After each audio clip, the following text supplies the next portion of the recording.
So this is John Thomas, the Mad Hedge Fund Trader. Today I'm talking about tech time again. We're getting yet another monster rally in technology. If you are in tech, you are having a great year. If you aren't, you're having an awful year. And let's talk about why that's happening. First of all, why listen to John Thomas? It's a question I often ask myself. 50 years of experience in the global financial markets, 10 years as the Economist magazine correspondent in Tokyo, Japan, and later the White House, 10 years running the international equity division at Morgan Stanley, a little time out as a Marine combat pilot in Desert Storm. That's the war that was over in 3 days, not 17 years. 10 years running the first international dedicated hedge fund, 5 years fracking for natural gas in Texas, and I still think I have some oil under my fingernails from that one. And now 10 going on 11 years publishing the Diary of a Mad Hedge Fund Trader. I am one of the handful of founders of the modern hedge fund industry who are still breathing and working. This is the other reason to listen to John Thomas. 61.05%. Remember that number? That's our trailing one-year return. The past 12 months, you can see we caught the latest tech breakout to the upside in this little spike right over here. And we basically have been up every month for the last 12 months. So far in June, we're up 5.25%. Our blockbuster month of the year was August. We were up 18%. That's when we caught the beginning of both technology and industrial breakouts that happened at the same time. That brings our year-to-date so far this year to 25.62% compared to up 2% for the Dow now. This is yesterday's number. Trailing one-year return, 302% since inception. We're averaging about 35.35% a year. And if you think I was lucky last year, this is our 8.5-year return. We're averaging 34.92%. Basically, we make money in all market conditions, whether the market's going up, down, or sideways. Sorry, but those bills hit every month. They want to get paid whether or not the stock market is going up. If you're not up 61.05% in the past 12 months as I am, you're reading the wrong newsletter or following the wrong trade mentoring service. First of all, let me start with a long-term view, and I'm talking about a 20-year view for the markets. The 2000s and the 2010s were the hard decades for making money. The 2020s and the 2030s will be the easy ones as a global demographic wave brings on a new golden age. 85 million millennials become big spenders over the next 15 years, while 80 million baby boomers who are now a drag on the economy fade from the scene. That's because millennials spend a lot and boomers save a lot. You increase the spenders, you decrease the savers, and the economy takes off like a rocket. This happens about every 40 years. So we're just entering a 40-year opportunity for the markets. This will create the next American golden age.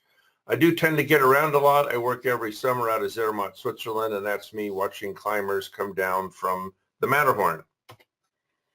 The last time we had a demographic tailwind like we're about to enter, the Dow average went up 20 times in 18 years. Are you ready for a replay?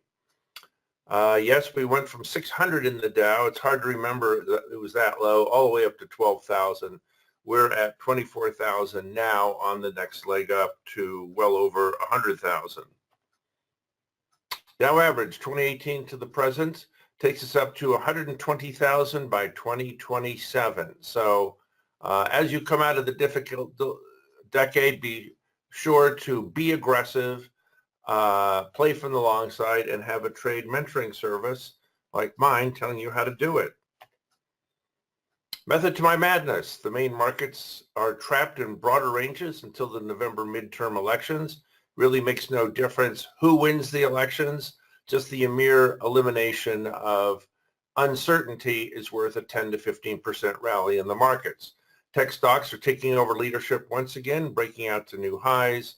We doubled our short position in the bond market last week during the Italian political crisis and made a monster 65% in 3 days on a single position.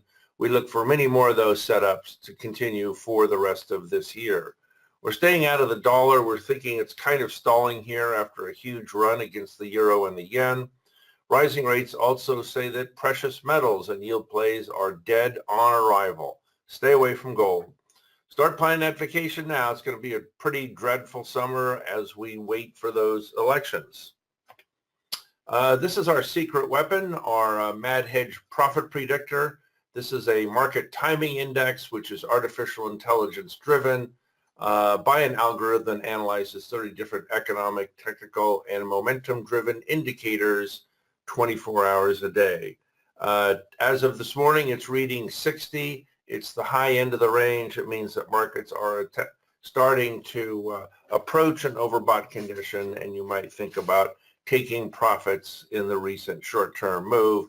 Long-term, and I'm talking about many months to years, you probably want to just stay long. This is the 3-year chart of our market timing index. You can see every time we go up to the 80 level, that's a strong sell signal.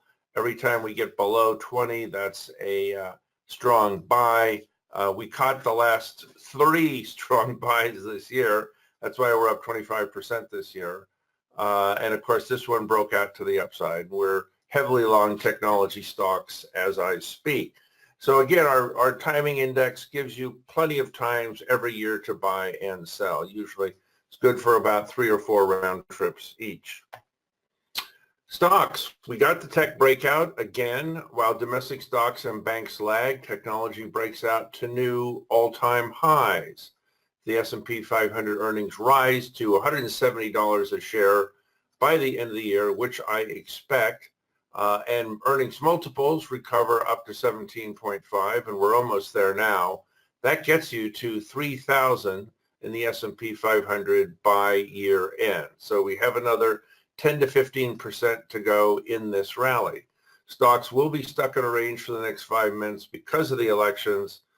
Periodic bad developments on trade wars will give us brief market sell-offs and chances to buy. You essentially want to buy every geopolitical negative that takes place forever, essentially.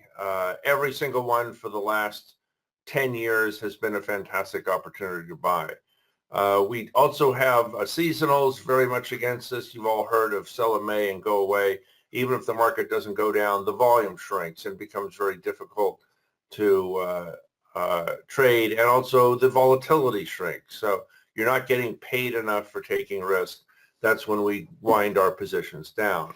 Bottom line, look for weakness in the main indexes in the summer, then rally into year-end highs. Why tech? Why does everyone love technology? It's not so they can go visit the companies in California and catch some free sunshine. Tech just so happens to be immune to all of the other negatives that are affecting other stocks. For a start, tech is immune to rising interest rates, as technology firms are making so much money, they don't have to borrow any money. In fact, they have enormous cash balances with which to buy their own stock and finance growth. Apple, for example, has $270 billion alone in cash, which they are in the current process of repatriating from overseas, and they have committed to spend at least $100 billion of that buying back their own stock. No wonder the stock hit an all-time high yesterday and is well on its way to becoming the world's first trillion-dollar public company. Tech companies with massive solar arrays are net energy producers, shielding them from rising energy prices. Tech productivity is rising faster than the inflation rate, protecting them from rising prices. Remember that while analog products, those are the old-fashioned kind, grow linearly, digital products grow exponentially, and so does productivity. The most profitable industries buy back the most stock. Tech will account for 70% of all share backs in 2018, which are expected to nearly double from $500 billion to $800 billion. Companies buying back their own stock are essentially the only net buyers of stock this year. Tech is the most lightly regulated industry because it is the newest. If you go to old industries like railroads, they're the most heavily regulated and they don't make any money. So there's your argument for tech. This is not going to change for the rest of your life. So your entire investment future is really about deciding when to get involved in technology and which companies to pick. We happen to have a full-time office in Silicon Valley that follows about 200 technology companies, and we've been getting spectacular results from those. Here's the S&P 500, stuck in a range. What was unusual is we defined the top and the bottom of a one-year range within 2 weeks. You remember those first 2 weeks of February, peaked the end of January when the PE multiple hit an incredible 20. And then we bombed all the way down to 16. And that basically set the range for the rest of the year. That 200-day moving average was golden this time. It's held up here, here, here, and I expect that support line to continue, which means we'll get another downside test sometime in the summer. As for the current rally, expect us to peter out right around here, maybe a little bit higher. On the upside, we are capped by Washington chaos and all the negative headlines it generates, trade wars, Iran, North Korea, and Syria wars, rising oil prices, and a PE multiple at a very expensive 20. On the downside, we're supported by cheap multiples, 16 times price earnings multiple, huge share buybacks, great earnings growth, and nothing else to buy.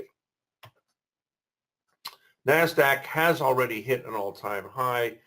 We broke through that upper level yesterday, and I expect we'll go higher, come back, test the old high, and just continue to grind up, barring any sudden geopolitical surprises. Also, you're doing really well in the Russell 2000. This is the small cap index, even though there are only about 1,600 stocks left. The other 400 disappeared from bankruptcies and takeovers. The reason small caps are doing so well doesn't require very much money to push these up. They are small caps, and these are the primary beneficiaries of the tax breaks that passed in December. These are predominantly domestic companies, no international business, not affected very much by trade wars, and that's why people have been piling into these, but only in a small way because this sector can't take very much money. You won't find a lot of large institutions in the small cap area for that reason. Volatility, yeah, you remember all those people who went broke shorting volatility in February? They are gone. So there's nobody left to short volatility. That means there's nobody else to buy volatility either when it falls. So I expect volatility to stay here or go lower, especially going in the summer. We may even get back to the single-digit handles that we saw in the VIX at the beginning of the year. So never play volatility from the short side unless you get these monster spikes. It's also dangerous to buy on the long side because you get these prolonged periods of no movement, which eats up your position in time decay. Apple, we got the Buffett bump. Warren Buffett, the Oracle of Omaha, now owns 5% of Apple, and he wishes he owned more of the whole company. He was very late getting into Apple. He's just started buying last year. Would have been kind of nice if he was interested in Apple when it was at $1, which it was at one point in the 90s on a split adjusted basis. Our market timing index has been kicking out buys essentially on every dip, and we are long at this moment. My original target for this year was $200 a share. That was my target back in January when it was all the way down to 170. I'm going to have to raise that target soon to 220 because of the enormous growth of Apple's services business. Amazon, we're targeting 2,000 there. That is double from the February low, and we're almost there. 1,700 this morning. Long in Amazon has been fantastic. It's tough to beat Jeff Bezos when they're essentially taking over the retail world. And by the way, if you want to knock Amazon out of business for antitrust reasons, then there's nobody left in online commerce but the Chinese, which I don't think you really want to do. Facebook reality returns during the whole hacking scandal that took place in March. I was driving around Facebook headquarters and happened to notice that they just leased a new 46-story office building just to handle their Instagram business. So I decided to go out and buy it, and I have made nearly 30% on that one trade. I'm expecting Facebook also to go to new all-time highs shortly. Alphabet, good old Google. We've been in and out of this thing for year after year. Caught the buy here. The double bottom here worked. We actually got a triple bottom if you go back to February. Now we're blasting up to new all-time highs. Apparently, everybody in the world seems to be worried about advertising rates and regulation, except Google shareholders, which keep buying more. That happens to be more important than anything. Micron Technology, we caught this one very early on, bought it at 38 during the February meltdown, got an immediate 60% return on that stock, took profits, went back in again at the 46 level. Now we're back up to a new all-time high at 65. And we expect this stock to go to $100 sometime in the next 12 months. The entire chip industry is on fire. Micron is one of the leaders in that area. Salesforce, also new highs. We have a double position there. They just built a new skyscraper, the tallest building west of the Mississippi, and their earnings growth is absolutely spectacular. Again, our market timing algorithm, one of many tools that we use, has been kicking in very strongly. Nvidia, we got on this one a long time ago, been buying every dip since then. Our target for this year was $300 a share, buying every dip. People call me crying with appreciation, especially the people who bought the one-year leaps on Nvidia. When we recommended it at 68, people went out and bought leaps for like 140, 150 a year out, and they got 1,000% returns on those trades. Our newest long, something we've just gotten into, is the IBB. That is the Ishares Biotechnology Etf. We believe that this stock was unfairly dragged down by the whole healthcare debate and the threats to control drug pricing, which so far have never appeared. So nice little double bottom there, triple bottom if you go back to February. We bought this for a trade. We think this has at least another 5 points in it, and then we'll take profits. So Biotech, our newest long. Pharma also has the same sort of chart, and you should probably be buying big pharma here also. By the way, tech can't go up every day forever. Occasionally you have to move into laggard sectors. This is a great one to consider. Industrials, this is what we don't buy. We've been avoiding the industrial sectors like the plague. We did buy U.S. Steel right before the election, kicking and screaming all the way because we didn't want to buy it, but our market timing algorithm was saying that Donald Trump was going to win the election, and he did, and as a result, U.S. Steel shares doubled, and we took profits and got out afterwards. So industrials are the most affected by trade wars, and it seems like trade wars are going to be a hallmark of this administration indefinitely. Why are industrials getting killed? Because if you raise the price of industrial products like steel because of import duties, people quit using them. They design steel out of their production process. There are too many alternatives to steel these days, like carbon fiber, and that is killing the stocks.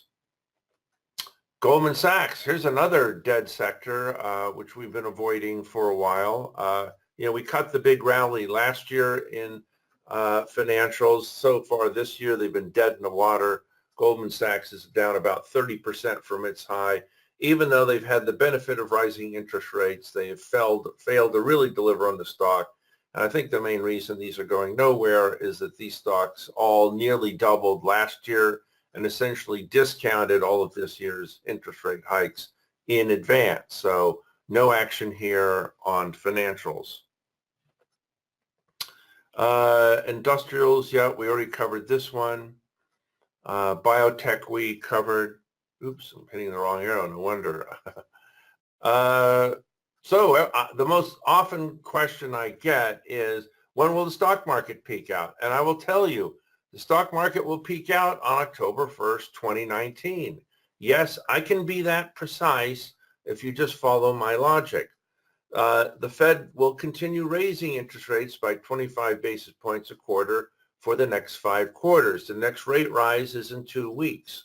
That takes the overnight Fed funds rate up to a 2.75 to 3% range. That's about double overnight interest rates right now. They'll do that by June 2019. This will create an inverted yield curve whereby short-term rates are higher than the present 2.95% 10-year Treasury bond yield. When the yield curve inverts, traders dump everything. They dump bonds, stocks, real estate, precious metals, energy, you name it, causing interest rates to explode, and that ignites a recession. Historically, stock markets peak exactly 7.2 months before a recession, so this takes us back to March 2019. This gets us up to October 1st, 2019 for a final stock market peak. And if I'm wrong, it'll be 3 months later on January 1st, 2020 at the latest. So we have about 15 to 18 months left to make money on the long side. After that, it's all about the short side. And by the way, we make a lot more money in falling markets than we do in rising markets because the implied volatilities on the options we trade absolutely go through the roof. Bonds, we had a nice little short squeeze last week. Of course, the entire world was short bonds. It's not exactly a secret that interest rates are rising and bond prices are falling. The Italian political crisis triggered a 6.5-point rally in bonds and gave a gift for new short sellers. Eroding global economy could cause the Fed to delay the June 25 basis point rate hike, which also helped cause bonds to rally. But I think that's an outlier. I think they're actually going to do it if you read the last Fed minutes. Canada raised interest rates, hinting that the U.S. will do the same. 0.3% increase in average hourly earnings that we got last week suggests that the inflation demon is back on the table. Still looking for 3.25 to 3.5% on the 10-year by the end of the year and 4% in a year. So lock in that home mortgage while you can. Home ownership is about to get a lot more expensive, and that's approximately 1/3 of the economy. Exploding deficits will weigh on bonds for the next decade, sell every rally across the space. The U.S. government budget deficit is going to increase this year from $400 billion last year to $1 trillion this year because of the tax cuts, and that will take the national debt from 20 trillion to 30 trillion within 10 years. None of this is good for bonds. Someday there'll be a big treasury auction and no one will show up. And that's when you get your real melt up in interest rates. That will be a good 1,000-point down day for the stock market. That is ahead of us, but that is ahead of us in a while, probably not this year. So sell every 4-point rally in the TLT. If it rallies some more, double up. Of course, we've been very active in the Treasury bond market, selling every rally. In fact, we've done 18 round trips since July last year when the market peaked. Every one of those trades has been profitable. We're doing about 2 round trips a month, selling short Treasury bonds and then either running the options into expiration or buying them back on a dip. And you can see the last two major spikes in Treasury bond prices we got here. Again, our algorithm is a major help on the market timing.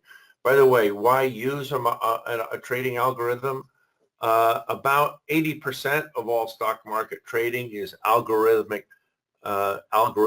driven. If you are not trading with an algorithm to use at least partly, you will get slaughtered. You will get run over by other giant institutions running algorithms. So if you're reading from the same sheet of music as they are, that is a huge benefit for your trading. And since we started using algorithms ourselves, our own performance has gone up tremendously. In fact, our 61% number as of today is an all-time high, and that's going back 10 years. Here's the 10-year Treasury yield. We got all the way up to 3.12 a couple of weeks ago. Got the European crisis, which became the Italian crisis. We're now bouncing back up, and we're at about 295 this morning. Again, look for 3.25 up here in a year and 4% way up here. And by the way, if the 10-year Treasury bond goes from 295 today to 4 in a year, that means the TLT falls from 119 down to 97. If you can't make money on a move down from 119 to 97, maybe you should consider another career. This is another way we play the collapsing Treasury market, and that's with the TBT. That's a 2x bet that the Treasury bond market will fall. We had people in here from the early 30s last year, and again, we were buying this dip here, caught another 10%. We look to gain another 10% from here, back up to 40 again. So here's a really easy trade. We're in buy territory right now. This could be a good summer trade as rates slowly go up. Also not a bad place to get involved here. 2 weeks before the Fed is certainly going to raise interest rates. Emerging market debt, another bond market we follow. This has collapsed in sync with falling emerging stock markets, falling emerging currencies, and the debt. And as a recession gets closer and closer, we said it's only about a year off. Emerging markets do twice as bad as industrialized markets in recession. So the collapsing debt market overseas is sort of an early indicator that our own recession is not that far off. We're really in the 8th or 9th inning of a 9-inning baseball game. Don't expect any overtime innings. Foreign currencies are topping out. The Italian crisis may have put in an interim top for the U.S. dollar. The oil currencies of the Canadian dollar, Mexican peso, and Russian ruble all got killed on the end of OPEC quotas, which were announced about a week ago. If we also get a stall in the NAFTA treaty, which is happening, that's also negative for the peso and the loonie.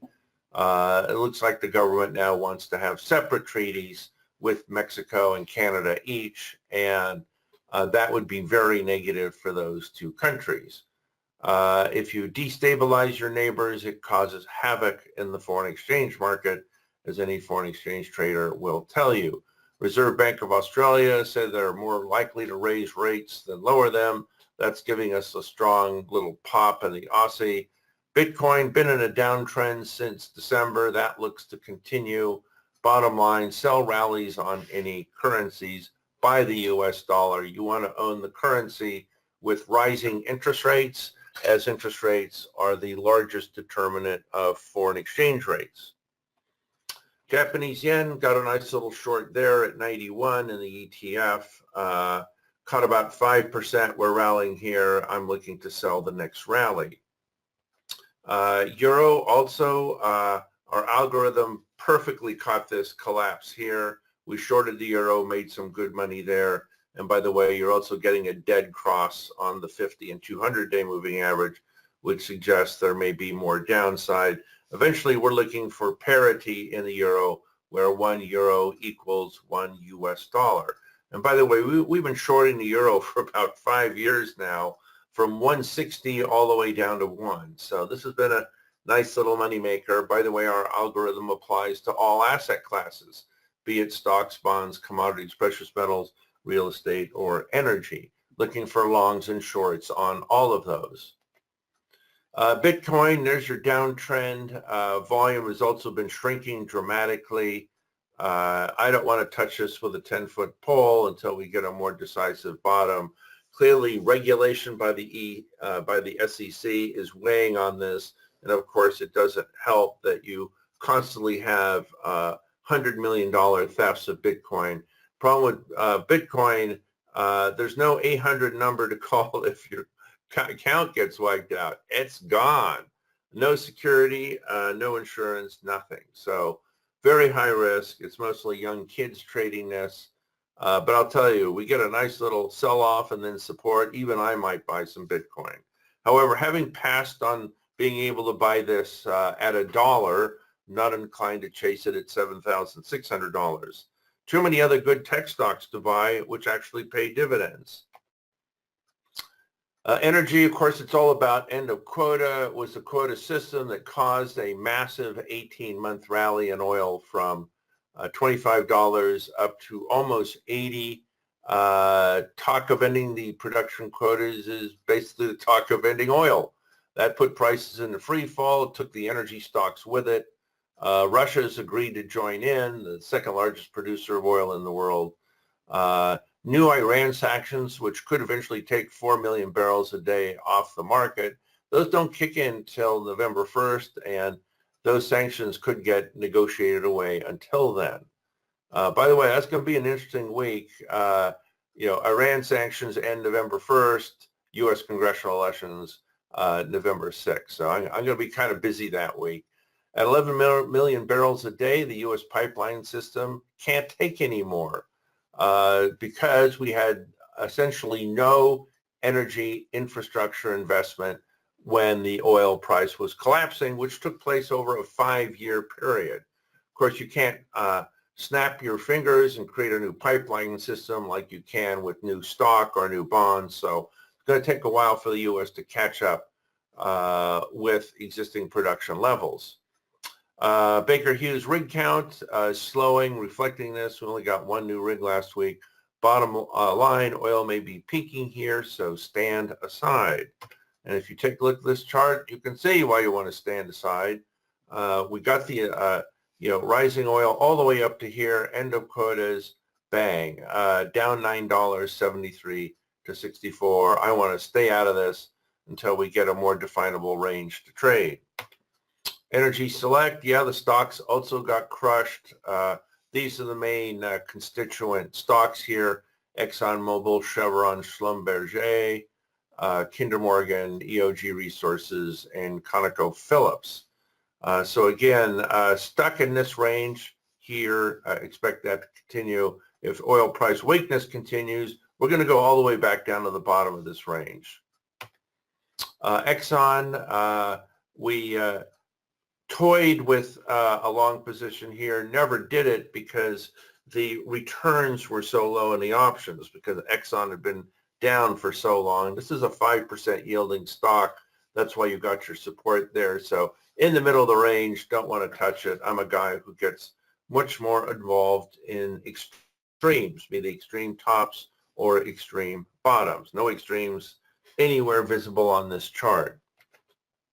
Larry and MLP, when we do play oil, we tend to go with master limited partnerships. They can have yields of 8, 10, or 12%. This is a good one to buy.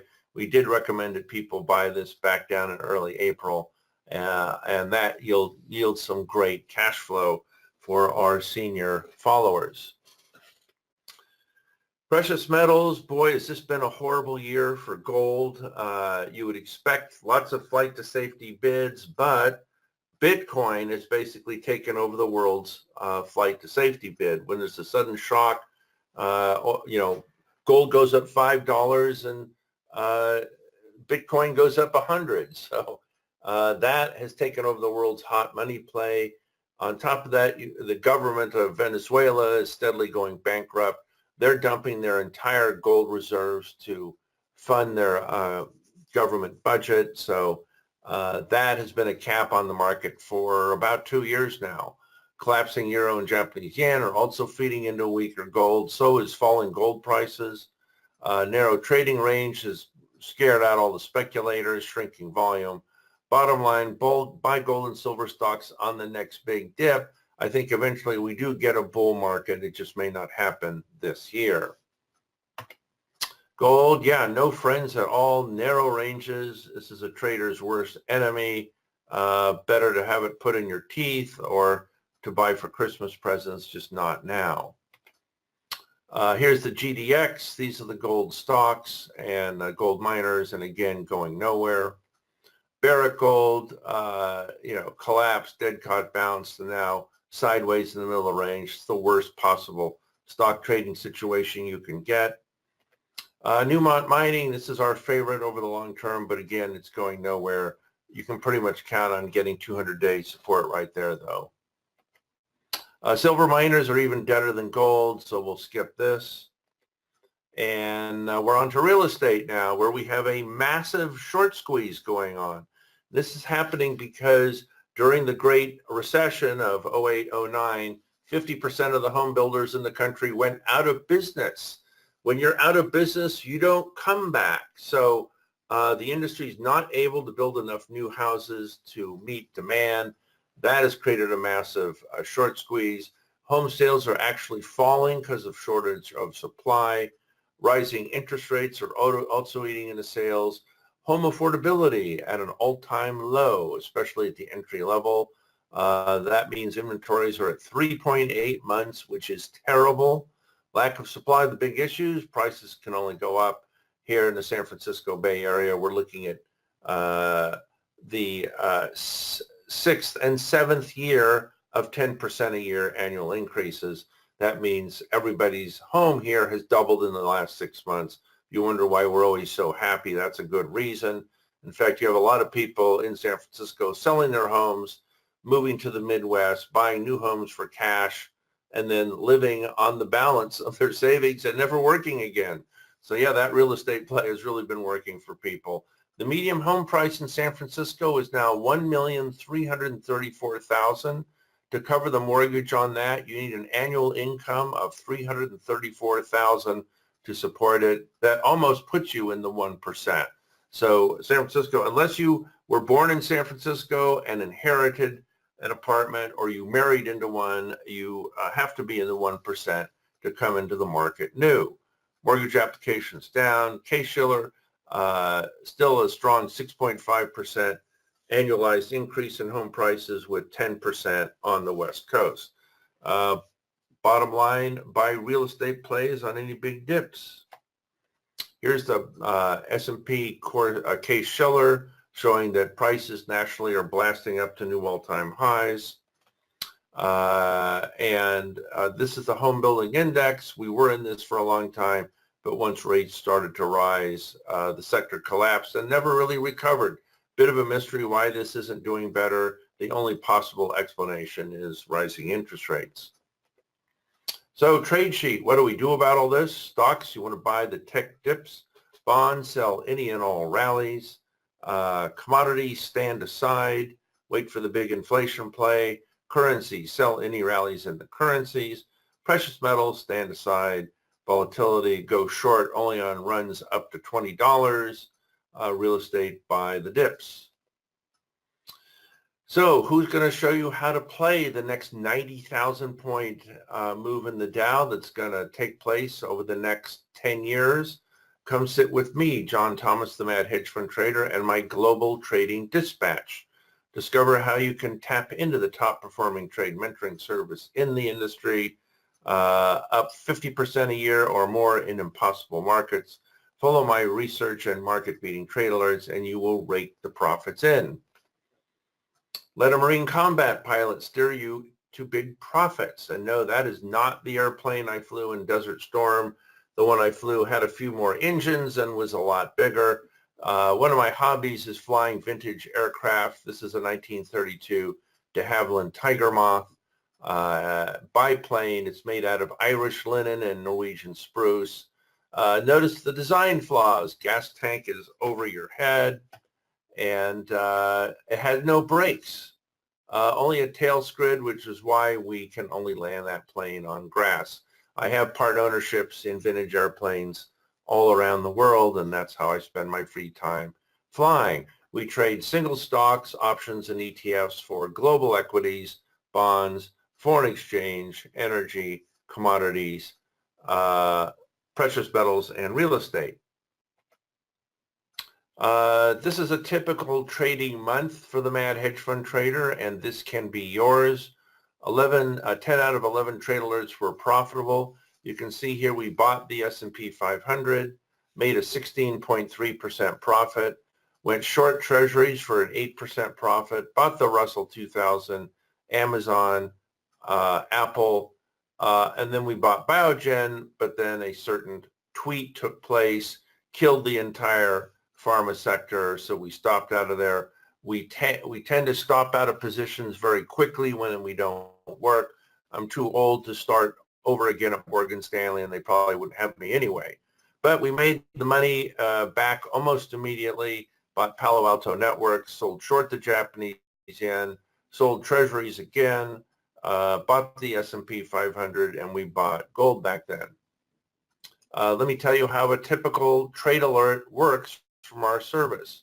On November 2nd, 2016, I issued an artificial intelligence report highlighting the stock called Nvidia, which was then trading at $68.57.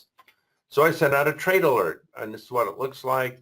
Nvidia, buy Nvidia shares at $68.57 a share or best. It's an opening trade. There's your date.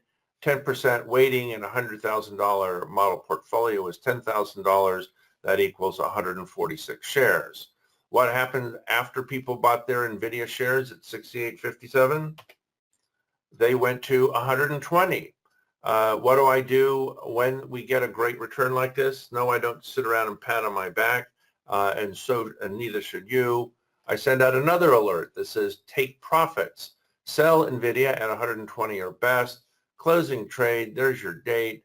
146 shares, this time yielded a profit of $7,508. Not a bad 2-month return on a $10,000 investment. We issue about 200 of these trade alerts a year, so you will always have something to do. With my Global Trading Dispatch service, you get a daily research newsletter, instant trade alerts sent out at market sweet spots, about 200 a year, and the reasons to execute them. Live bi-weekly strategy webinars like this one with a Q&A, special reports on urgent investment topics, invitations to strategy luncheons around the world. And by the way, next week I'm going to be in Fort Worth, Texas, New Orleans, Philadelphia, New York, and Denver, meeting my investors all around the country. We have more educational videos and webinars than you could consume in a lifetime. Every trade alert that we send out has a link to a video showing you exactly how to execute this in your own trading platform. We'll also give you a free copy of my best-selling book, Stocks to Buy in the Coming Roaring 20s, and access to a 10-year database on investment ideas, searchable by name and ticker symbol.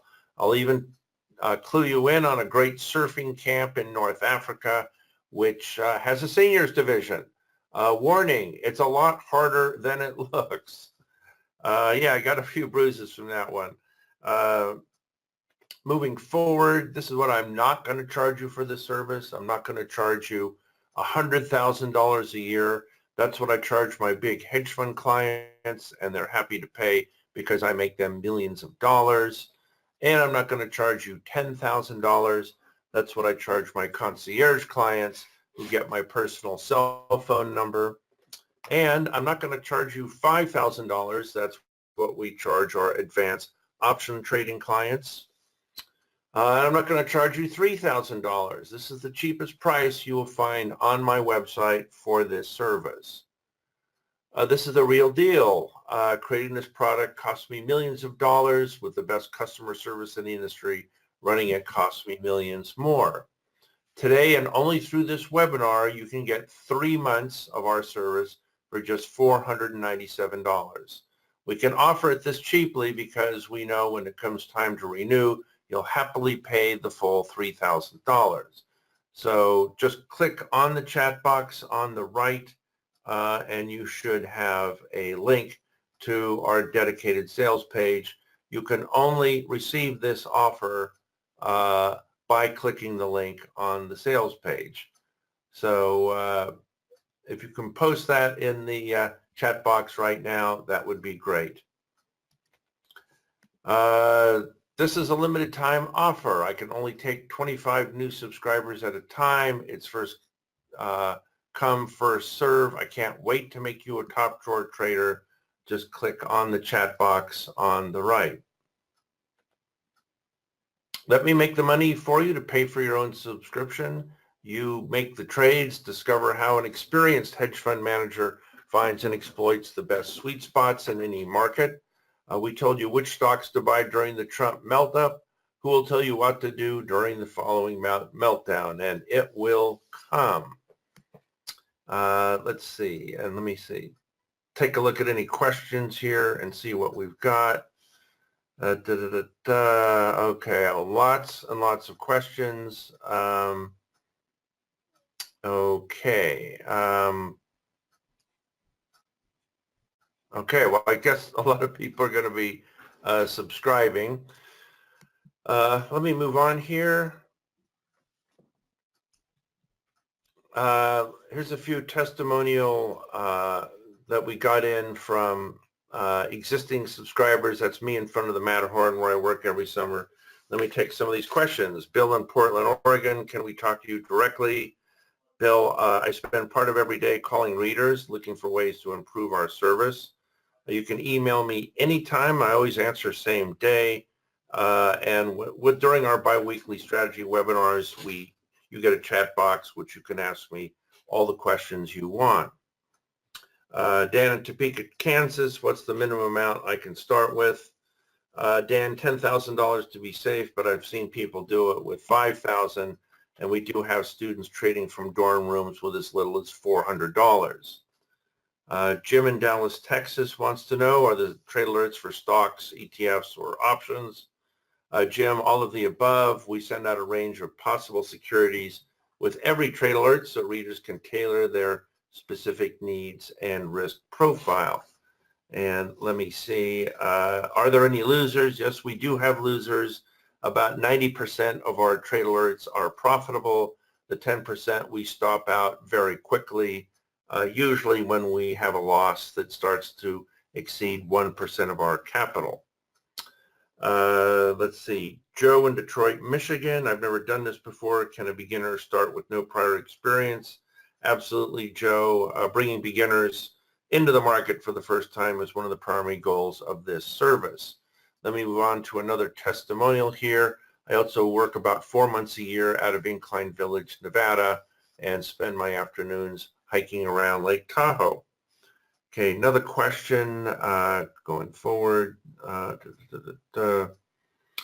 Is there a record of all of our trades? Yes, we post every trade on our website, and the entire trading history of the last 10 years is posted on our website. If you subscribe, we'll happily send you the entire 10-year record. That's about over 1,000 trades.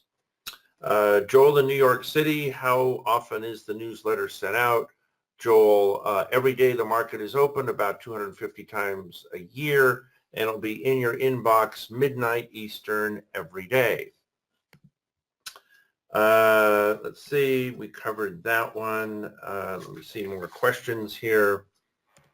Let's see. What's your best stock pick in the market today? I go with Apple. You know, yeah, we've already had a great run, but you know, a company that wants to buy $100 billion of its own stock as my vote, and their services business, which were a pipe dream for a long time, is finally starting to kick in. One more testimonial. That's me in New Zealand with some real live black swans, and notice I'm keeping my distance because they bite. Let's see, somebody's asking here, you obviously have enough money. Why are you doing this? Very kind question. Teaching people how to make money and secure their financial future is the love of my life. When I was on Wall Street, I used to see so many people getting ripped off by brokers. It made me sick. This is my chance to level the playing field for the regular guy and get even. If you buy today, you get a copy of my best-selling book, Stocks to Buy for the Coming Roaring 20s. We have this listed in our website for $49. You can have it for free. And this gives sectors and stocks that will lead the market for the next 20 years. Hint, hint, there's a lot of technology stocks. Warning, a lot of the stocks have already doubled since the book came out last year. Buy them before they double again. So here's the offer you can't refuse, 3 months for just $497. Just click on the chat box on the right. One more question here. Will there be a recession? Yes, I expect a recession to hit sometime the middle or end of next year. By the way, you only get to see recessions in the rearview mirror when the data are 3 months or 6 months old. So you don't get a lot of warning unless you have a newsletter like mine. Let's see. Okay. Jim in Palo Alto, California wants to know, are you an algorithm? No, but I knew of a good machine noise. I'd make one. All I can say is come to one of my 25 lunches this year and find out. If you pinch me, I'll bleed. Of course, you might also get a punch in the nose, so I don't recommend that. But so that's my answer to that one. Ivan in Portland, Maine, how would you describe your trading philosophy? I use fundamentals for my long-term call and technicals for my short-term execution.